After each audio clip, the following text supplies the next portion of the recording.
सन 1931 में लंदन में दूसरा गोलमेज सम्मेलन आयोजित किया गया था, जिसका मुख्य उद्देश्य था भारतीय संविधान में सुधार लाना और यह तय करना कि ब्रिटिश शासन के बाद भारत का भविष्य कैसा होगा।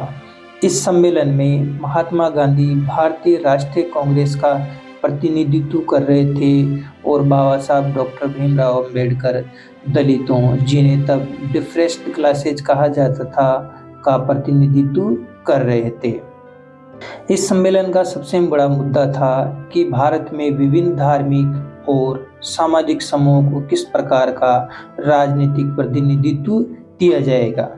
बाबा साहब डॉक्टर भीमराव अंबेडकर ने दलितों के लिए अलग निर्वाचक मंडल की मांग की, ताकि दलितों को उनके अधिकार मिल सकें और वे राजनीतिक रूप से सशक्त हो सकें। वहीं महात्मा गांधी इस मांग का कड़ा विरोध कर रहे थे, क्योंकि उनका मानना था कि इससे हिंदू समाज में विभाजन पैदा होगा। गांधी जी और बाबा साहब अंबेडकर के बीच इस विवाद ने एक बड़ा मोड़ लिया जब ब्रिटिश सरकार ने कम्युनल अवार्ड के तहत दलितों के लिए अलग निर्वाचन मंडल का प्रावधान किया। गांधी जी इस निर्णय के विरोध में उपवास पर चले गए। उन्होंने कहा कि ये भारत के सामाजिक ताने बाने को तोड़ देगा।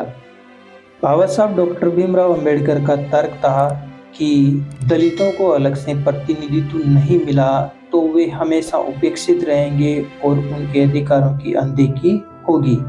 इस विवाद ने उस समय भारतीय समाज को दो भागों में बांट दिया था, एक ओर गांधी जी का समर्थन करने वाले और दूसरी ओर अंबेडकर का समर्थन करने वाले। गांधी जी के उपवास और समाज में बढ़ते तनाव को देखते हुए बाबा साहब डॉक्टर भीमराव अंबेडकर और गांधी जी के बीच एक समझौता हुआ, जिसे हम आज पूना पैक्ट के नाम से जानते हैं।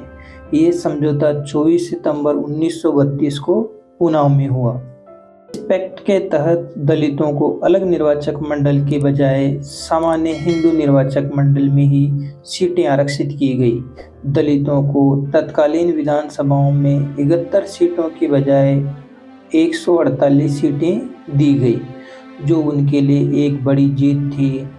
लेकिन बाबा साहब का मानना था कि यह समाधान अस्थायी था। हालांकि बाबा साहब डॉक्टर भीमराव अंबेडकर ने इस समझौते को स्वीकार किया, लेकिन वे इससे पूरी तरह संतुष्ट नहीं थे। उन्होंने कहा कि यह दलित समाज के लिए सही प्रतिनिधित्व का रास्ता नहीं है, लेकिन गांधी जी के उपवास के कारण उन्होंने ये कदम उठाया।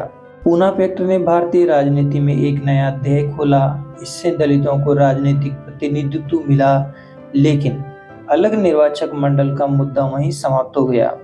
बाबा साहब ने इसके बाद भी दलितों के लिए सामाजिक और राजनीतिक अधिकारों की लड़ाई जारी रखी और अंततः भारत के संविधान निर्माता बने।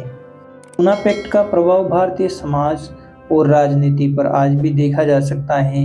दलितों के अधिकारों की लड़ाई तब से लेकर आज तक जारी है और बाबा साहब अंबेडकर का संघर्ष इस दिशा में एक महत्वपूर्ण प्रेरणा बना हुआ है। दोस्तों, अगर आपको ये जानकारी अच्छी लगी हो तो हमारे चैनल को सब्सक्राइब करें, इस वीडियो को लाइक करें और अपने दोस्तों के साथ शेयर ज़रूर करें।